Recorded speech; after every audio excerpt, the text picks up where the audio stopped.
"Take this baby and throw him away," he barked, his voice booming through the small hut. Chinasa froze, her heart skipping a beat. "What?" she whispered, her eyes wide with disbelief. Surely she hadn't heard him correctly. "But he's our child," she said, her voice trembling as tears welled up in her eyes. Ado's face twisted in rage. "He is not my child," he roared. "This boy is a curse from the evil one. Children are supposed to be a blessing, but since he came into my life, all I've known is pain and tears." In the heart of a very beautiful village called Amando, there lived a young man named Ado. Ado was not just an ordinary young man. He was known far and wide for his hard work. From dawn until the stars filled the night sky, Ado worked tirelessly on his family's farmlands. His family owned vast pieces of land, stretching out with rich fertile soil where all kinds of crops grew. Ado, being the determined person he was, saw this as an opportunity to make something great of himself. He plowed the fields, planted seeds, and tended to the crops as though his life depended on it. Over time, his hard work paid off. The crops flourished, and soon Ado became incredibly wealthy. Among all the young men of his age, none could match his success. His wealth and success made him stand out, and people began to talk about him with respect. In every gathering of elders, his name would come up. "Look at Ado," they would say. "See how hard work and dedication can lead to greatness." The elders would often use Ado as an example when giving advice to younger men. With all his wealth, Ado was able to build a fine hut on a piece of land chosen for him by the community. It wasn't long before he began to feel that something was missing in his life. He had wealth and respect, but now Ado wanted something more. He wanted a family. He knew it was time to settle down, find a wife, and start building a home of his own. The news spread quickly across the village, and soon many of the village maidens had their eyes on him. Ado was not only rich, he was also handsome and hardworking. Any woman in the village would feel proud to have him as a husband. He had proven that he could provide for his family, and the maidens saw this as a great opportunity. They believed that Ado would take excellent care of his wife, ensuring she lacked nothing. Every evening, the maidens would walk together to the village stream, chatting away about the latest happenings. It wasn't long before their conversation always turned to Ado. Whenever his name was mentioned, the girls would giggle with excitement. "Any woman lucky enough to marry Ado will be blessed," one of them would say, clapping her hands in delight. "He is strong, handsome, and look at how well his farms are doing. If only he would notice me, I wouldn't hesitate to marry him," another would add with a big smile. The girls would laugh and dream as they walked down the dusty paths towards the stream, each of them secretly hoping that Ado would one day choose her. But there was one maiden in the village who was unlike the others, and her name was Chinasa. Everyone in the village knew her for her gentle and kind heart. She had shown incredible love and dedication, especially when her mother was very sick. Chinasa had done everything a daughter could possibly do. She worked tirelessly, going to the farm to make sure they had enough food, going to the market to sell their goods, and even cleaning and caring for her sick mother every single day. There wasn't a task too hard or too tiring for Chinasa when it came to her mother. The people of the village watched her closely and admired her deeply. They saw how she carried such heavy burdens on her young shoulders and never complained. This made the villagers speak highly of her. They would often say Chinasa has a heart of gold, and they meant every word. Everyone loved her for her kindness, her strength, and her selflessness. It was this same Chinasa who caught the eye of Ado. Ado had heard many people talk about her, but it was his mother who often spoke of Chinasa's goodness. She admired how Chinasa had taken care of her sick mother without any help or pity from anyone. Ado, who was used to hearing these praises, didn't think much of it until the day he saw Chinasa at the stream. She wasn't like the other maidens, who were always trying to get his attention. Chinasa was quiet, graceful, and seemed to carry an inner strength that made her stand out. From that very moment, Ado knew deep in his heart that Chinasa was the woman he wanted to marry. He couldn't explain it, but he felt a strong connection to her, as if she was the one he had been waiting for all along. However, things didn't go as smoothly as Ado had hoped. Despite his wealth and status in the village, Chinasa didn't seem to like him. She wasn't impressed by his riches or the fact that he was well respected. But Ado wasn't one to give up easily. He knew what he wanted, and that was Chinasa. So, he tried everything he could think of to win her over.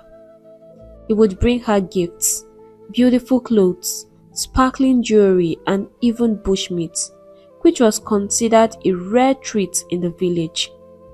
But no matter what Ado did, Chinasa refused his gifts. She wasn't interested in any of it. Ado grew frustrated, but his determination never wavered. He then thought of another plan. Since Chinasa seemed to trust her best friend Oluchi, Ado decided to ask for her help. He approached Oluchi one day and pleaded with her to speak to Chinasa on his behalf. Oluchi, being a good friend to Chinasa but also recognizing Ado's good heart, agreed to help. She promised to talk to Chinasa and try to convince her to at least give Ado a chance. While all of this was happening, the other maidens in the village couldn't understand why Ado was chasing after Chinasa, an orphan girl who didn't have much. To them, Ado could have had any maiden he wanted. They couldn't see what made Chinasa so special. Why is Ado wasting his time on Chinasa? One of the maidens would complain. Look at me. I would marry him in a heartbeat. But he doesn't even look my way. What does Chinasa have that I don't? Another maiden would nod in agreement, frustrated that Ado's attention was so fixed on someone they considered less worthy. But Ado didn't care what they thought. His heart had already chosen, and nothing was going to change his mind. One cool evening, as the sun was setting and the air was filled with the smell of cooking fires, Oluchi made her way to Chinasa's house. She had been thinking about her friend a lot lately, especially after Ado had come to ask for her help. When Oluchi arrived, she found Chinasa cooking, stirring a pot of soup over the fire. "Nnem, how are you?" Chinasa asked, with a warm smile as she welcomed Oluchi inside. They both sat down, happy to finally catch up. It had been a while since they had time to talk, as both friends had been so busy with their own lives. They started chatting, laughing and sharing stories about the latest happenings in the village. "So, did you hear that Nkiru is getting married?" Oluchi said, leaning in with excitement. Chinasa's eyes widened. "Wait, you don't mean it?" she asked, not sure she had heard correctly. "I'm serious," Oluchi replied, nodding. "Nkiru is getting married." "Nkiru, the short girl? Hey, this is good news," Chinasa exclaimed, clapping her hands in delight. "I know all those maidens who used to mock her will keep quiet now.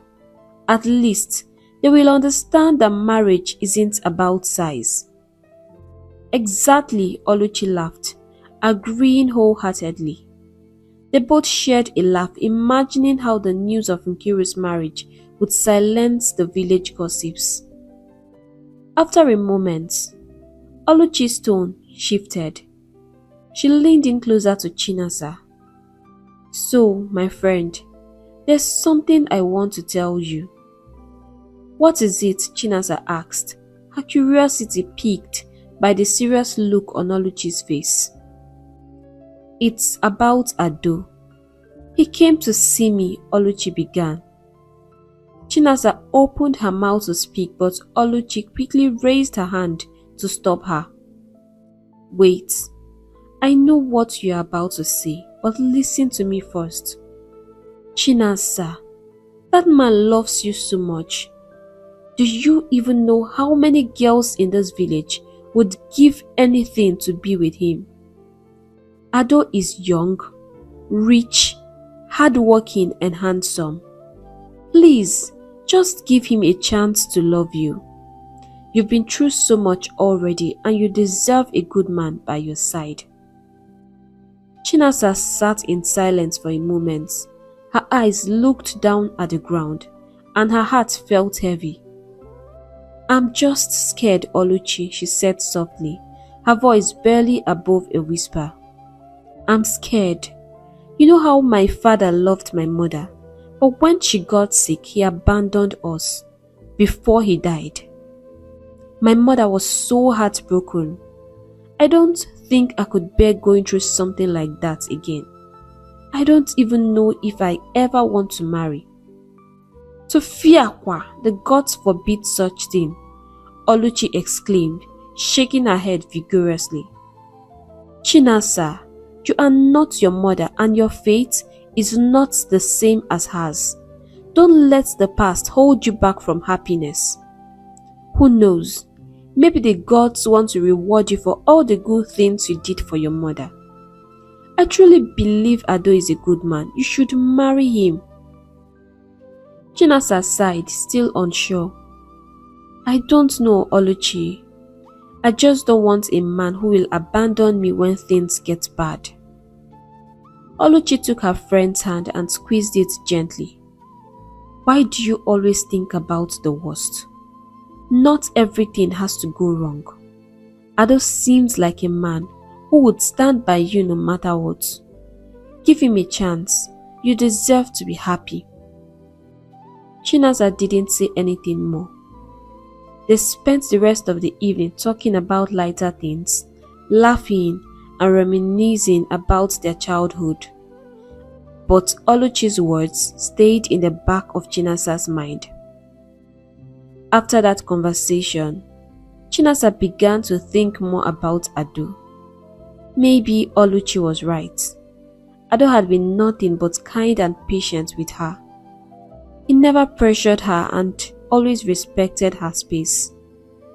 Slowly, Chinasa decided to give him a chance. As they started spending more time together, Chinasa began to see a different side of Ado. He would visit her every day, bringing her fresh fruits from the farm or delicious bushmeats that he had hunted. He didn't try to impress her with flashy gifts. Instead, he showed her how thoughtful he could be. Ado loved how Chinasa appreciated the little things, and they would often sit under the stars talking and laughing for hours. They shared stories about their lives, their dreams and their fears. The more time they spent together, the more Chinasa's heart softened. Soon, she found herself falling deeply in love with him. Oluchi had been right all along. Ado wasn't like other men.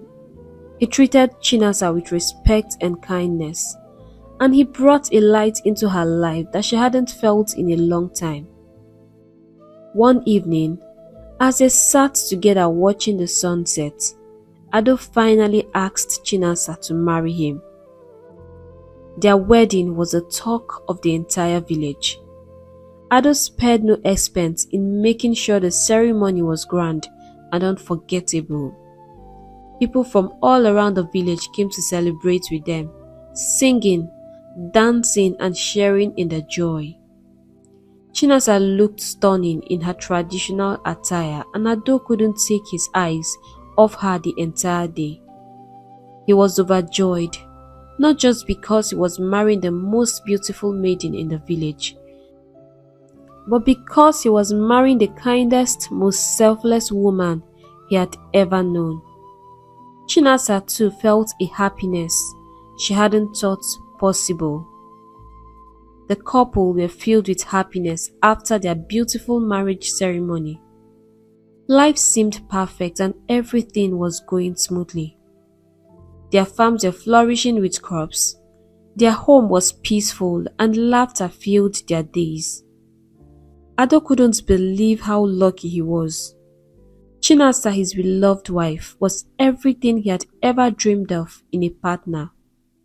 She was so respectful, always putting others before herself, and she cared for him with a love that was pure and deep. Ado often found himself smiling, just thinking about how he had made the best decision by choosing Chinasa to be his wife. Chinasa on her part was also filled with joy. She took care of their home and made sure Ado had everything he needed. Every morning, she woke up early to prepare food for him before he went to the farm. And every evening, she welcomed him with a warm meal and an even warmer smile. They shared quiet moments together, laughing and talking about their future. It seemed like nothing could ever go wrong, and Ado often thanked the gods for blessing him with such a wonderful wife. A few months into their marriage, Chinasa became pregnant and their happiness grew even more. The news brought an extra sparkle to Ado's eyes and he was overjoyed. To celebrate, he prepared a special dinner for his wife, cooking her favorite dishes and decorating her rooms with flowers. As they sat together eating and laughing, Ado couldn't stop staring at her. His heart was filled with gratitude, and he couldn't help but smile. "You've made me a very happy man," he said to Chinasa, his eyes full of love. "You're such a big blessing to me." Chinasa smiled back, her heart full. She was also happy beyond words, knowing she had married a man who loved and cared for her so deeply. She looked forward to the future they would build together with their child on the way. As Chinasa's pregnancy progressed, Ado became even more protective of her. He pampered her like a delicate egg, making sure she never had to do any hard work. He didn't want anything to happen to her or their unborn child. Ado even went as far as hiring a maid to help with the house chores, so Chinasa could rest and stay healthy. Every day he made sure she ate well, and he would check on her constantly, asking if she was comfortable or needed anything. Chinasa feeling so loved and cared for, was grateful for Ado's tenderness and devotion. The months passed, and soon it was time for the baby to arrive. One midnight, while the village was quiet and still, Chinasa suddenly went into labor. She cried out in pain, and Ado, hearing her, jumped up in a panic. His heart raced as he rushed to her side. Without wasting any time, Ado gently carried her in his arms and ran all the way to the midwife's house. His mind was filled with worry, and he prayed that nothing would go wrong with his wife or their child. He ran as fast as his legs could carry him, not caring about the distance or the darkness of the night. When they reached the midwife's house, the elderly woman immediately began to attend to Chinasa. Ado waited outside, pacing back and forth, his heart pounding with both fear and excitement. Every second felt like an eternity as he listened to the sounds coming from inside the house. And then, finally, a cry filled the air. A baby's cry. Ado rushed inside to find the midwife smiling down at Chinasa, who was holding their newborn child in her arms. Chinasa had given birth to a bouncing baby boy. Ado's heart swelled with joy and tears filled his eyes. He couldn't believe how lucky he was. His heart overflowed with love for Chinasa and their newborn son. At that moment, everything seemed perfect. But you know, life has a way of testing you when you least expect it. Ado and Chinasa named their beautiful baby boy Obinna, and his birth brought joy not only to their home but to the entire village. Everyone came to celebrate with them, singing and dancing to welcome the new child. Their families were overjoyed, and it seemed as though the couple's happiness would last forever. But just a few weeks after Obinna's birth, something troubling began to happen. Chinasa noticed that Obinna was always crying, and no matter what she did, he wouldn't stop. At first, she thought he might have a fever or be in some kind of discomfort. Like any caring mother, she tried to soothe him, offering him her breast, but Obinna refused to suck. This wasn't normal, and Chinasa's worry began to grow. Day after day, the crying continued, and the baby began to lose weight. His once chubby cheeks grew thinner, and his tiny body seemed to grow weaker with each passing day. The couple tried everything they could think of.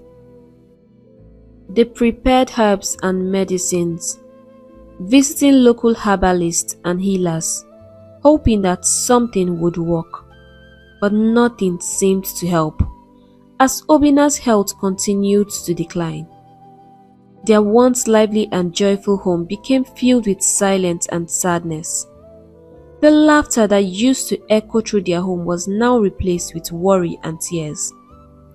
It felt as though a dark cloud had settled over them, and Chinasa's heart ached as she watched her baby suffer. Ado, too, was devastated. He couldn't bear to see his son in pain, and he became desperate to find a solution. He visited every herbalist in the land, even if it meant traveling far away from the village. Ado was willing to do anything to save his son. No mountain was too high to climb, no river too wide to cross. He was determined. If a herbalist asked for a hen, he would bring. If they asked for a goat or a cow or any other animal, he would provide it without hesitation. But no matter what he did, Obinna's condition only worsened. Chinasa was heartbroken. She watched her baby cry every day and nothing seemed to help. She held him close, rocking him in her arms, praying for a miracle. But day after day, her prayers went unanswered. Ado, on the other hand, was growing more and more frustrated. He had spent all his savings on treatment for their child, but nothing had worked. The joy Obinna had brought into their lives seemed to fade, replaced by pain and sorrow. Ado's frustration soon turned into anger. He couldn't understand why this was happening to them. Since the day he was born, he has brought nothing but pain into their lives. Ado would scream at Chinasa whenever she tried to confront him. "This child was sent to destroy me," he would shout, his voice filled with rage. Chinasa couldn't believe what she was hearing. How could Ado say such things about their own child? But Ado's heart had grown cold. He no longer saw Obinna as a blessing.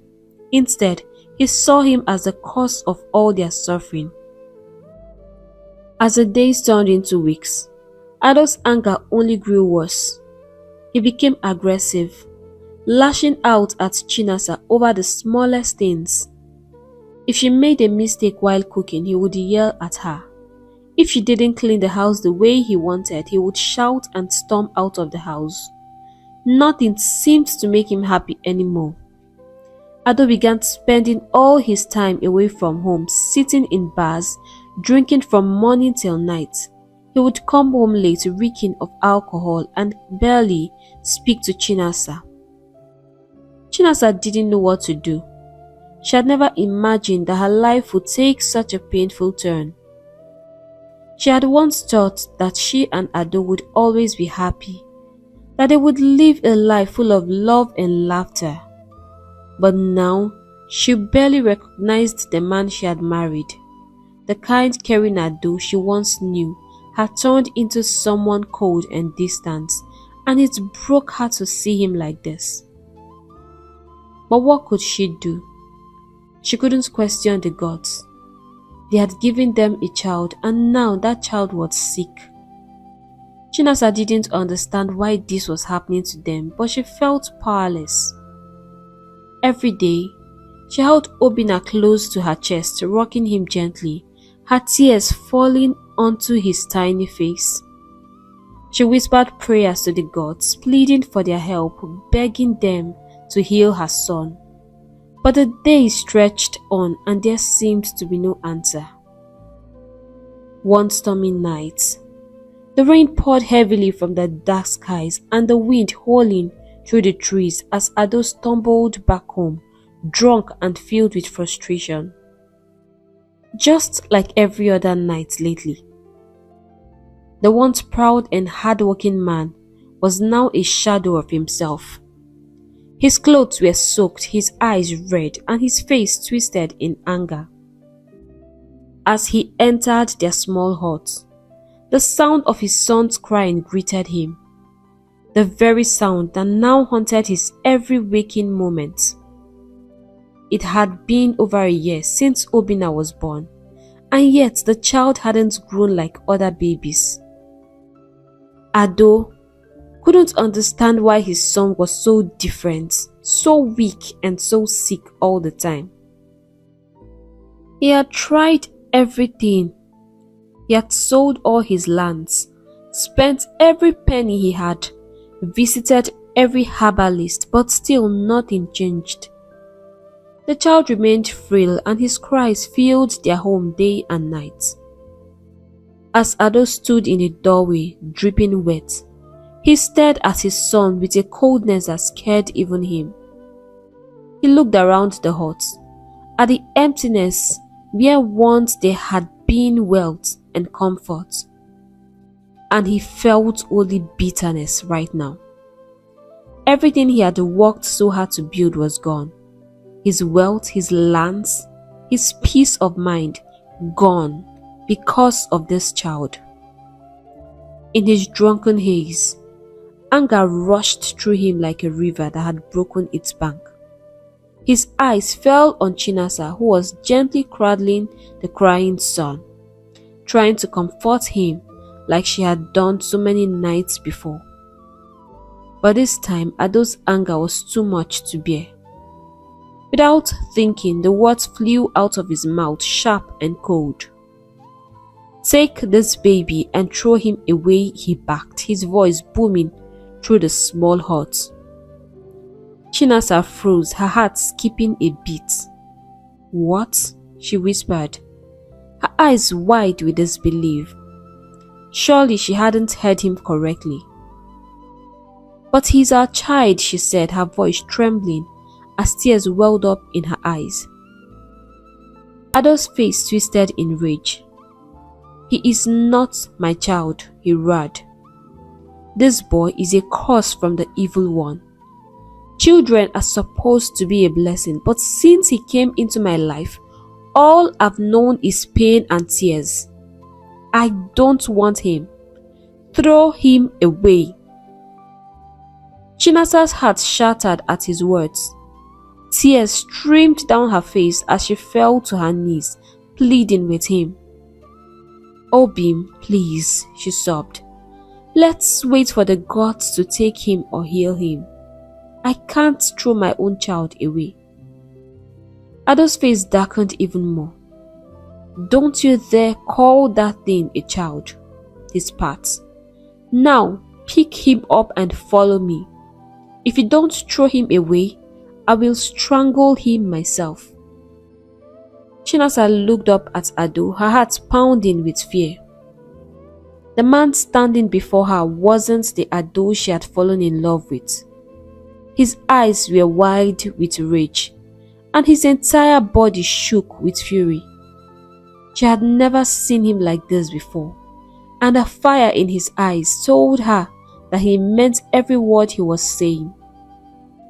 The baby's cries grew louder, as if sensing the danger, but Ado didn't care. He snatched the baby from her arms, his grip rough, and stormed out of the hut into the rain. Chinasa following him behind, crying and begging for mercy.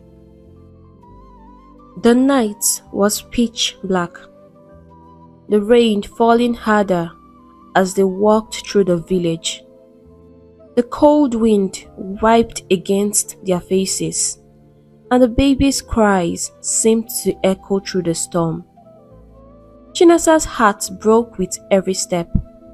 She couldn't believe this was happening.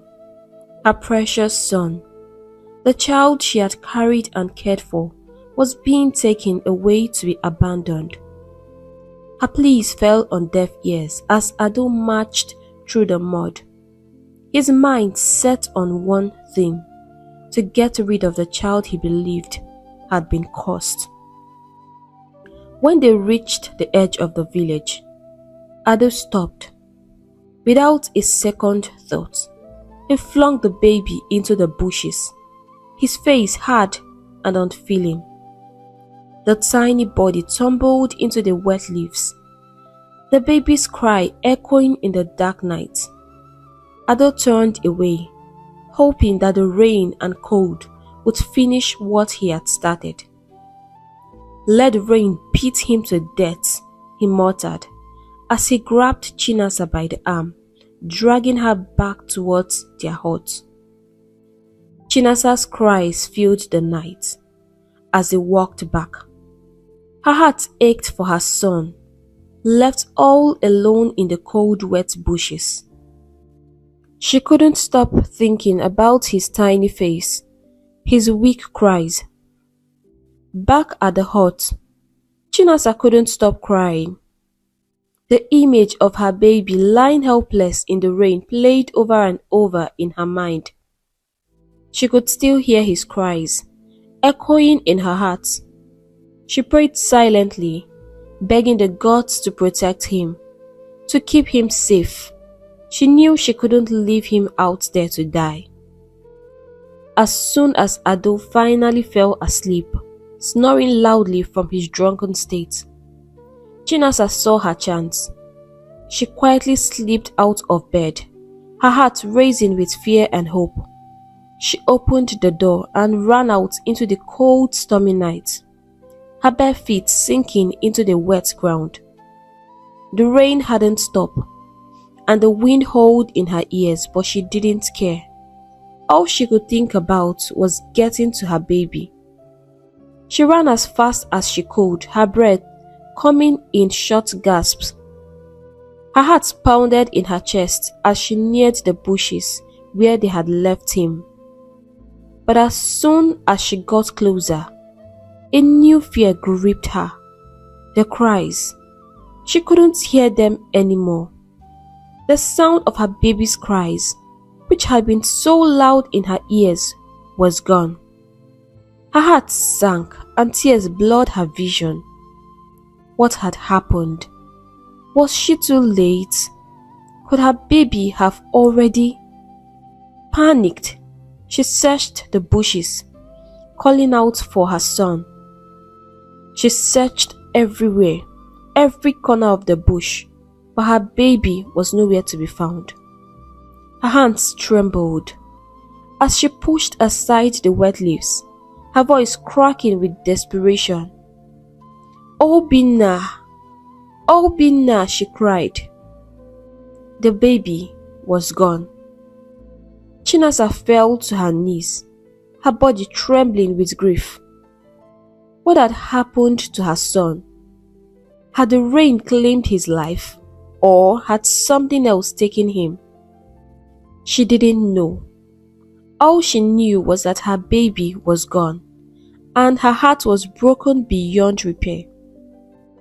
After hours of searching in the rain, her body weak and her spirit crushed, she slowly made her way back to the hut, her mind filled with unanswered questions and the unbearable pain of a mother who had lost her child. Somewhere in another quiet village, in the same kingdom, a very happy madman is holding the crying baby and rocking him to stop crying. Onyara, as everyone called him, was a familiar sight in the village. He wandered the streets every day, wearing ragged clothes and talking to himself, always searching for scraps of food. Though he was mad, he was harmless, and the villagers found him amusing. They would sometimes give him bits of food, and he would make them laugh with his strange dances and songs. That night, as the rain poured down, Onyara was searching through the bushes near the edge of the village, hoping to find something to eat. Suddenly, he heard a faint cry. At first, he thought it was the wind, but as he listened closely, he realized that it was the sound of a baby crying. Curious, he followed the sound through the rain, his heart racing with excitement. He had never heard a baby cry like this before, especially not in the middle of the night. As he got closer, he saw a tiny figure lying in the bushes. It was a baby, soaked from the rain and shivering from the cold. "Oh, my baby," Onyara cried out joyfully. Without a second thought, he scooped the baby into his arms, holding him close to his chest. Despite being a madman, a strange happiness filled his heart as he cradled the child. He rocked the baby gently, trying to stop the crying. "Mama is here for you," he whispered softly, his voice surprisingly tender. "Please, stop crying." But the baby wouldn't stop. His tiny body trembled in the cold, and his cries only grew louder. Onyara looked around, confused. He had never cared for a baby before and didn't know what to do. He tried offering the baby some of the food he had found, but the baby refused to eat. Nothing seemed to work, and Onyara began to panic. He didn't want this new baby to cry. Desperate, he started to hum a lullaby, rocking the baby side to side in his arms. To his surprise, the baby's cries slowly softened. The little one's eyes fluttered close, and before long he had fallen into a peaceful sleep. Onyara beamed with joy. He had never felt this happy in his life. "My baby," he whispered again, this time with a wide grin on his face. He gently carried the baby out of the rain, shielding him with his own tattered clothes. He spent the entire night watching over the child, never once taking his eyes off him. This baby, this tiny life he had found in the bushes, was now his. The next morning, just as the sun was rising, Onyara strapped the baby to his back with a long piece of cloth, determined to continue his usual routine of searching for food. But now, he had a new purpose. He had to find food for both himself and his baby. As he walked through the village, the people stared at him in shock. They had known Onyara for years, but had never seen him with a baby. Whispers filled the air as people pointed at the madman carrying the baby on his back. "Where did Onyara get that baby?" the villagers murmured to each other. "Whose child is he carrying?" No one knew the answer, and when they asked Onyara, he simply smiled and replied, "It's my baby, the child the gods has given me. Call him Nwachi." His words made the villagers laugh, but deep down they were concerned. They could hear the baby crying, and it didn't seem like he was going to stop anytime soon. But Onyara didn't mind. He happily walked through the village rocking the baby as he passed by, humming the same lullaby he had sung the night before. The villagers watched him closely, puzzled by what they saw. They had never known Onyara to be dangerous, but seeing him with a crying baby worried them. They offered him food and even clothes for the baby, but he refused. Instead, he preferred to dress the baby in colorful scraps of nylon and old rags.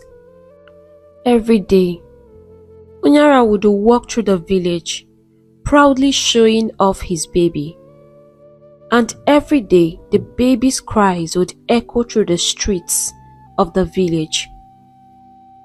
As days passed, the baby's health began to worsen. His body grew weaker and his cries became softer and more pitiful. The villagers didn't know what to do. Onyara was fiercely protective of the child and wouldn't let anyone come near him. Whenever someone tried to get close, he would shout, "Stay away!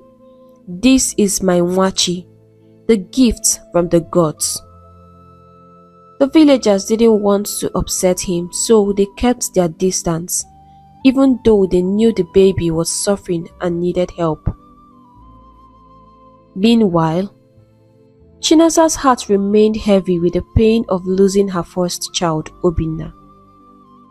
Every day, she was haunted by the thoughts that some wild animal had devoured her baby in the bush that fateful night. The guilt and sadness weighed heavily on her, making her feel like a part of her had died with him. Obinna had been an innocent, helpless child, and it broke her heart that he had suffered so much. She often wept in silence, wondering if she could have done something differently to save him. But she had no answers, only grief. As for Ado, life had been unkind to him since that night. He was a shadow of the man he used to be. The once successful farmer, whose land had always yielded bountiful harvests, was now struggling to make ends meet. The same land that had once brought him wealth now seemed cursed. No matter how hard he worked, nothing grew the way it used to. His savings were gone, his pride shattered, and he barely had enough to eat. The frustration ate at him daily. He blamed himself, he blamed the gods, and sometimes he even blamed Chinasa. He felt like everything had been lost the day they threw their baby into the bush. Ado and Chinasa no longer shared the joy and love that once filled their home. They lived together like strangers, barely speaking to each other. The laughter that once echoed through their home had disappeared, replaced by cold silence. It was as if a dark cloud had settled over their lives, and neither of them knew how to find their way out of the gloom. Years passed, and in the other village, Onyara the madman still carried the baby. Despite the baby's constant cries and worsening health, he refused to give up on the child. The villagers still saw him every day parading the baby around like a treasure, calling him Nwachi, the child given to him by the gods. The baby remained sick, but strangely he did not die. It was as if the child was clinging to life, even though he was weak and frail. One day, a very wealthy man was passing through the village. He was a well-traveled man, used to seeing all sorts of strange things. But what he saw that day stopped him on his tracks. There, in the middle of the village, was a madman walking through the streets with a dirty, sickly child strapped to his back. Both the man and the child were covered in dirt, their clothes ragged and torn. The wealthy man couldn't take his eyes off them. Who was this child, and why was he with a madman? Where was the child's mother? How could the villagers allow such a thing to happen? Filled with curiosity and concern, the wealthy man approached a group of women sitting by the roadside. He asked them about the madman and the child, hoping to understand the strange sight before him. The women exchanged glances before one of them spoke up.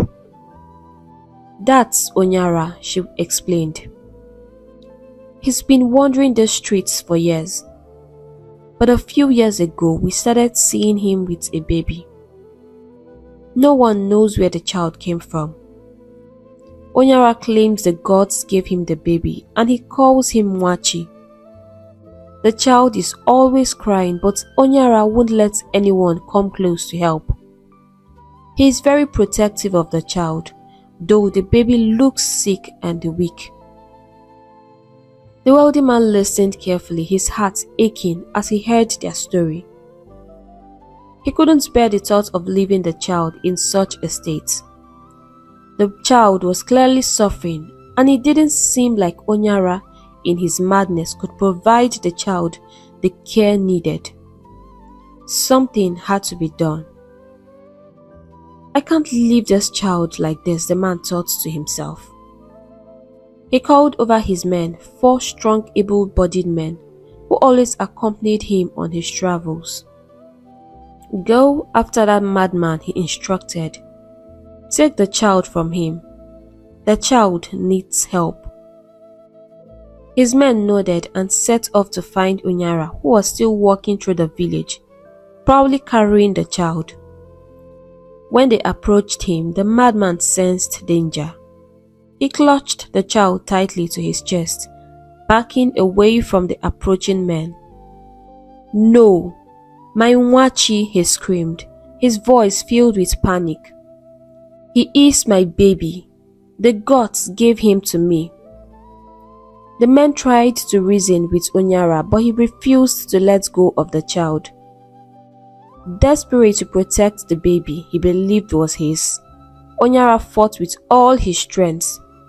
His wild eyes blazed with anger and fear as he kicked, punched and struggled against the four men. But despite his fierce resistance, the men eventually overpowered him. It was a tough fight, but they managed to pry the child from his grip. Onyara collapsed to the ground, screaming in agony as they took the baby away from him. My Nwachi, he wailed, tears streaming down his face. The villagers watched in silence, some pitying the madman, while others felt relieved that the child was finally being taken from him. The wealthy man stood by, watching the scene unfold.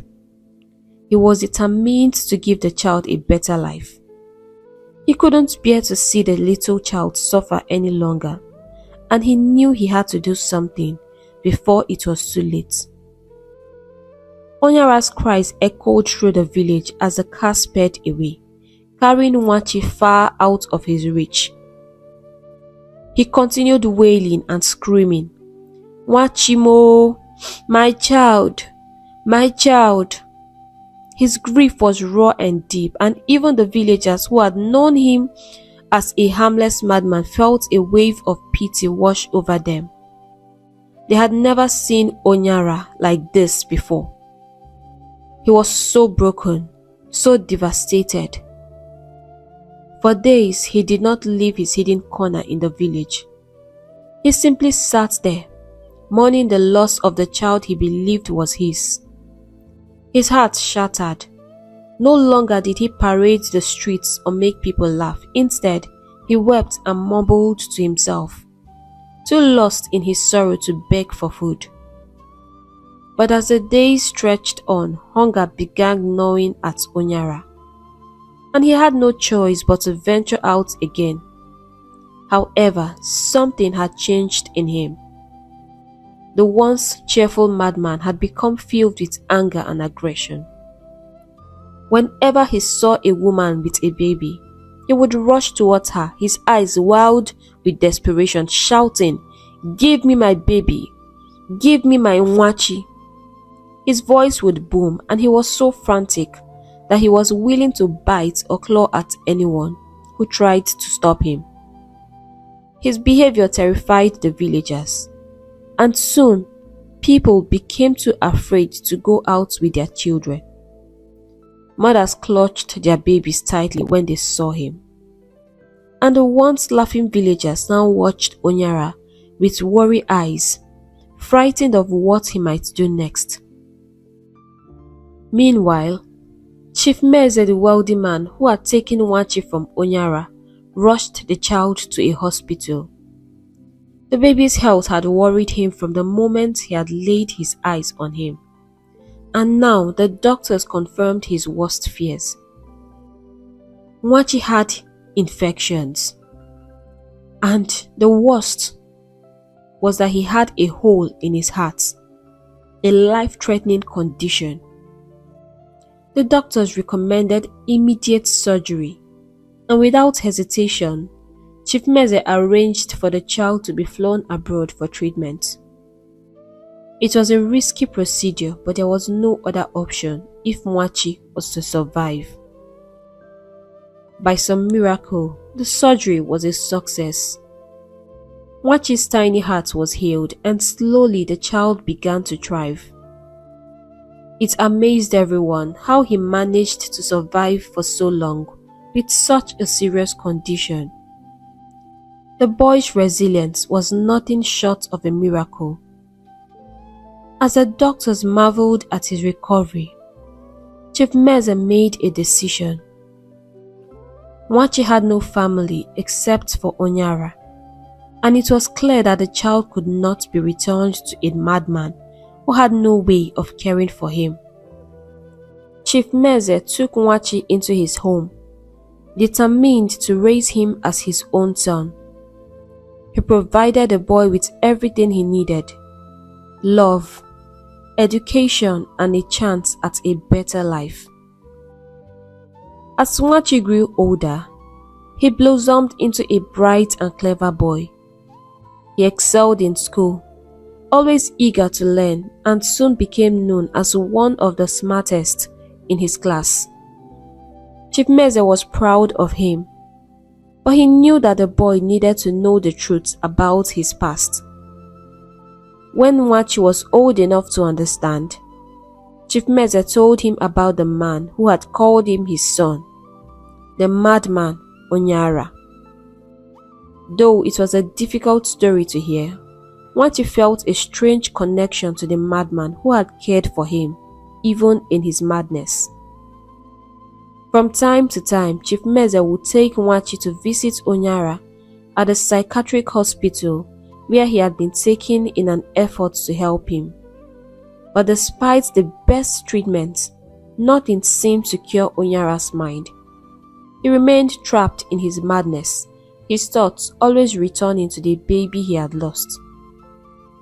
Whenever Nwachi visited him, Onyara's eyes would light up, and for a moment he seemed as though he recognized the boy. He would call out, "Nwachi, my child," with the same love and joy he had shown when he had first found the baby under the rain. But the joy would quickly fade, and he would slip back into his confused state, lost in his own world. Still, Nwachi visited him, hoping that one day the man who had once saved him might find peace.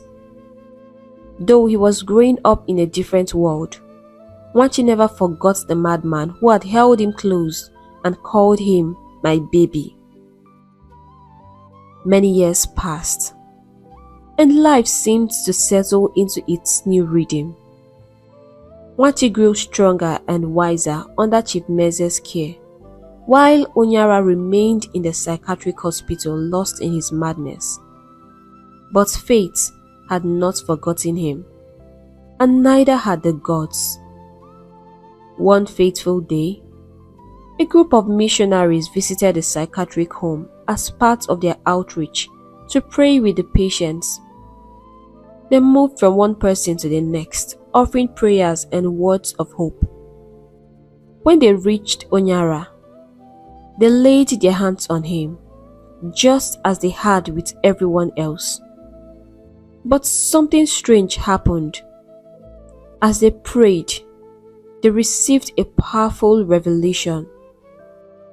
It was not an ordinary revelation. It revealed the truth behind Onyara's condition. The missionaries gasped in shock. Onyara's madness was not due to illness or any natural cause. No, his condition had been caused by something much darker. They saw that Onyara was not a mere madman wandering the streets. He was the only son of a wealthy king who had once ruled a vast and prosperous kingdom called Ofala, not far from Amandu. Years ago, Onyara had been a bright young man studying abroad and preparing to take over his father's throne.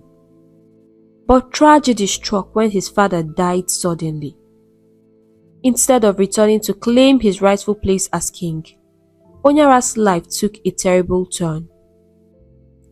His uncle, King Obisieke, had been consumed by greed and power. He wanted the throne for himself and was willing to do anything to get it. Using dark magic, Obisieke cast a spell on his nephew, driving him mad and leaving him to wander the streets as a raving lunatic. Then, he bribed the kingdom's chiefs and lied to the people, telling them that Onyara was dead. With no one to challenge him, Obisieke took over the throne and all of Onyara's father's wealth, ruling the kingdom with a wicked heart. As the missionaries prayed, tears filled their eyes. They shook their heads in sorrow at the terrible injustice done to Onyara. They knew they had to help him with more intense prayers. They called upon divine power to break the evil spell, and slowly, As if waking from a long nightmare, Onyara's mind began to clear. His eyes, which had been clouded with confusion for years, suddenly brightened. He blinked, looked around and realized he was in the hospital. He touched his face, his body, and then looked at the missionaries, his voice trembling. What? What happened to me? The missionaries told him everything about his madness, how they had found him and the terrible betrayal by his uncle. Onyara's heart was heavy with sorrow, but the weight of years of confusion and suffering seemed to lift off from him. For the first time in years, he was himself again. The hospital staff quickly called Chief Meze with the astonishing news that Onyara had regained his sanity. Chief Meze wasted no time. He gathered Nwachi, now a young man, and they rushed to the hospital. When they arrived, Onyara stood there, looking lost but sane. The moment he saw Nwachi, something deep inside him stirred. Though he had forgotten so much, he remembered the child he had found in the rain, somewhere in the bush all those years ago. His heart swelled with emotion as he knelt down and embraced Nwachi. "My child," he whispered, tears streaming down his face. Then he told Chief Meze and everyone present how he had found Nwachi. "I found him in the bush one day, under the rain." The reunion was joyous and emotional. Nwachi hugged him back tightly, sensing that this was the man who had saved his life when he was just a helpless baby. Chief Meze stood by, smiling with pride, knowing that he had played a part in reuniting father and son. But far away in the kingdom of Ofala, something strange was happening. King Obiseke, Onyara's wicked uncle, was standing before the villagers, addressing them as he often did. But in the middle of his speech, he suddenly began to behave erratically. His eyes rolled back in his head and he started to shout uncontrollably. "I killed my brother," he screamed. "I made my nephew mad. It was me. I stole the throne." The villagers watched in horror as the king pulled off his royal robes, his body shaking with madness. "Abomination!" the villagers cried, shocked by the king's sudden confessions. The truth of his evil deeds echoed through the village like thunder. As King Obiseke continued to scream and tear at his clothes, some of the angriest men in the crowd grabbed stones and hurled them at him. They chased him out of the village, calling him a traitor and a murderer. The kingdom of Ofala was in chaos, but justice had finally been served. The evil that had been done to Onyara had been exposed, and the people were now free from the rule of a wicked king. Onyara, now known by his real name Chizoba, returned to his kingdom, Ofala, with his son Nwachi, who was now a strong and handsome young man. Chizoba was a spitting image of his late father, the former king, and the villagers recognized him immediately. The moment Chizoba set foot in the village, the people burst into celebration. After all those years, their true heir had returned to claim his rightful place on the throne. Drums echoed through the air, and the village was decorated with bright colors as they welcomed their new king. The elders quickly organized a grand ceremony. The entire kingdom gathered to witness Chizoba's coronation. Dressed in the royal robes that once belonged to his father, Chizoba stood tall, proud and grateful. The crown was placed on his head, and the crowd cheered with joy. He had not only reclaimed his title but also restored the honor of his family.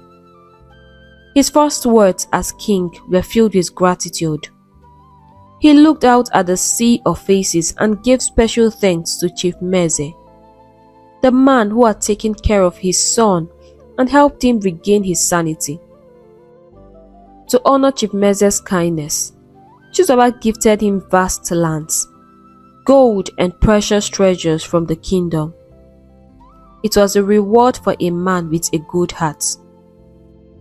Nwachi, now the crowned prince, stood beside his father, a living symbol of hope and resilience. The people of the kingdom loved him deeply, not only because he was their future king, but because he had survived against all odds. He was known for his intelligence, kindness and humility, and everyone admired how he carried himself, just like his father. The kingdom was at peace and everything seemed to be falling into place.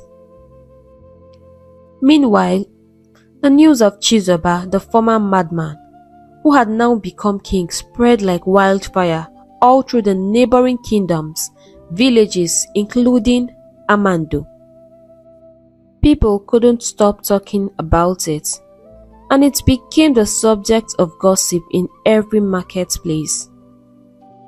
Who could believe that a madman from the kingdom next to ours is now a king? People whispered, and to think he raised a child he found in the bush during a rainstorm. The more people talked, the more the story spread.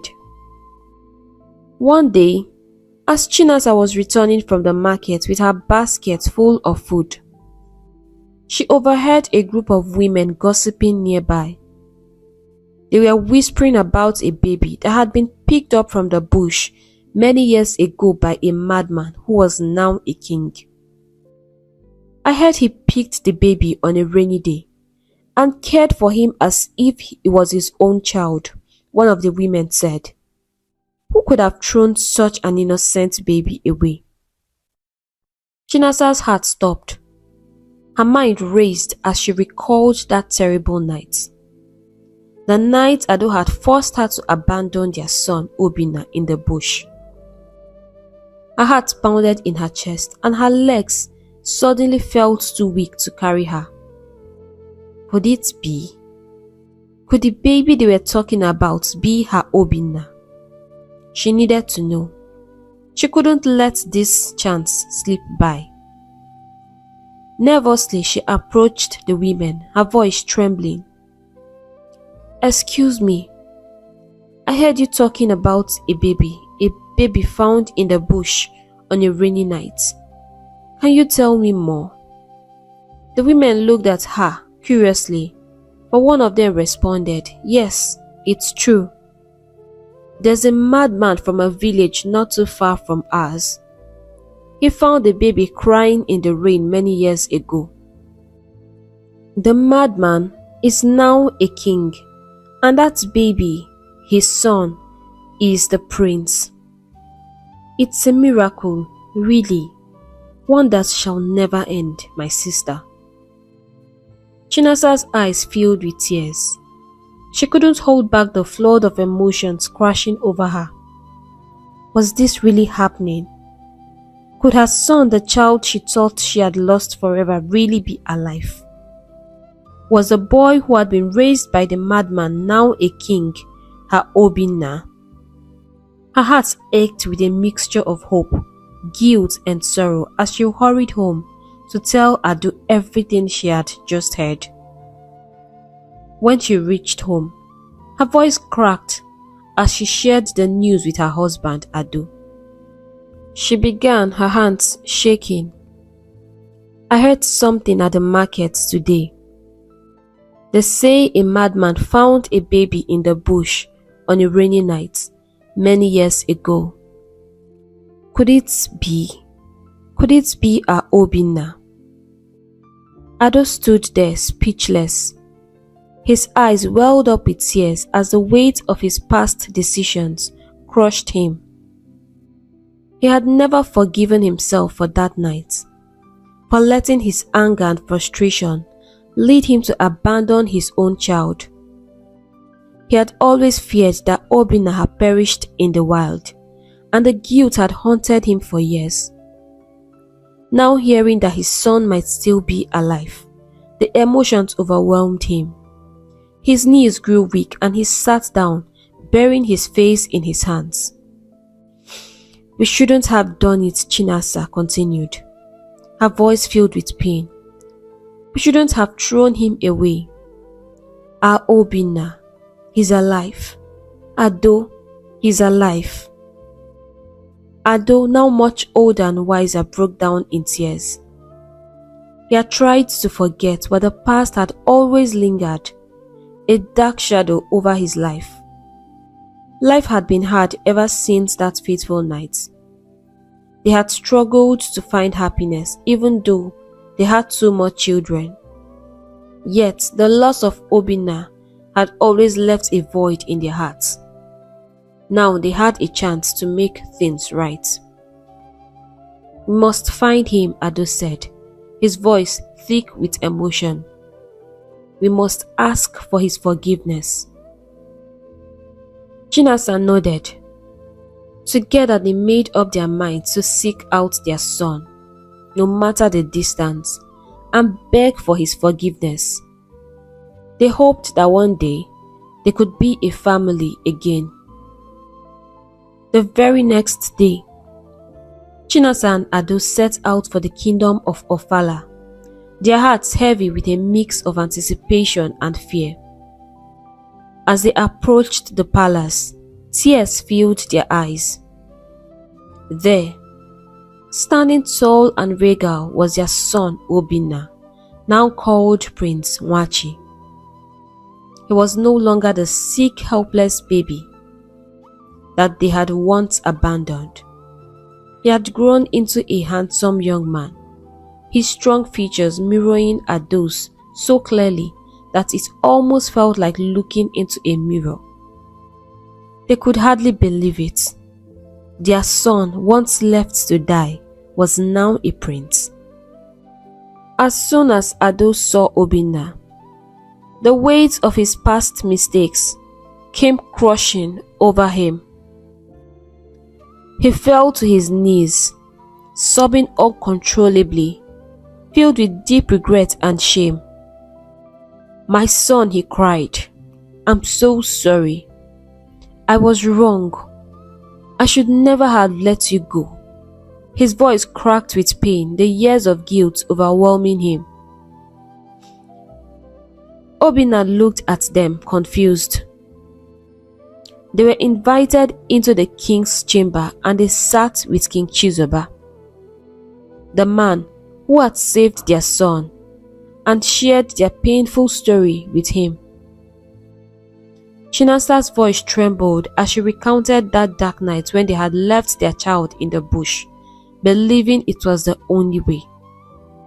King Chizoba listened, tears filling his eyes. He had grown to love Nwachi as his own child. But now, the moment had come for Nwachi to decide who he would choose. The parent who had abandoned him or the father who had raised him. The room fell silent, heavy with emotion. Everyone waited anxiously for Nwachi's decision. After a long pause, Nwachi finally spoke, his voice calm and steady. "I forgive you, mother. I forgive you, father," he said, looking at them with kind eyes. "I know you were frustrated and lost. And who knows, if I had stayed with you, I might not be alive today. But God had another plan for me. However," he continued, "I cannot return to you. I belong here. King Chizoba took me in when you threw me away. Even when he was lost in madness, he cared for me. He gave me a home when I had none. I am all he has, just as he is all I have. You have other children now, but I choose to stay here. This is my home." Ado and Chinasa wept, their hearts aching. Though they understood their son's choice, it was still painful to hear. They had lost him once and now they were losing him again. King Chizoba, seeing their grief, spoke gently. "Because of your son, you will never be poor again. You may not have him in your home, but you are still his parents. Come live in my kingdom. I will give you a land, build you a house and provide for you. And when our son becomes king, he will ensure that you live the rest of your lives in peace and happiness." Chinasa and Ado were deeply touched by the king's kindness. They thanked him for his generosity and left the palace. But even with the king's offer, the memory of that terrible night, the night they abandoned their son, could never be erased. It would stay with them forever as a lesson learned the hardest way. As they walked away, their hearts heavy with both sadness and gratitude, they couldn't help but reflect on the harsh truth. No matter how difficult life becomes, no child should ever be thrown away. Years passed, and King Chizoba grew old. Prince Nwachi, the boy, who had once been cast aside, became the new king of Ofala. He married the love of his life, and together they ruled the kingdom with compassion and wisdom. The people of Ofala adored him, for he was not only a kind ruler but also a symbol of resilience and grace. Nwachi's journey from an abandoned child to a beloved king was known far and wide, reminding everyone that even the smallest, most helpless child can rise to greatness. And in his reign, there was peace, love, and kindness in the great kingdom of Ofala. Hey besties, thank you for watching this amazing story.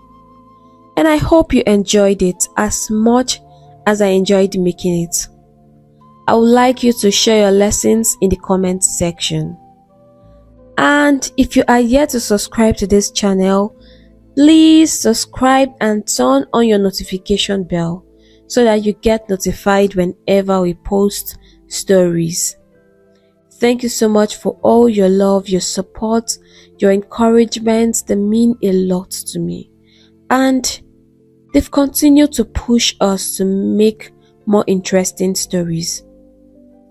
Right now, I'll have to go and see you in our next story.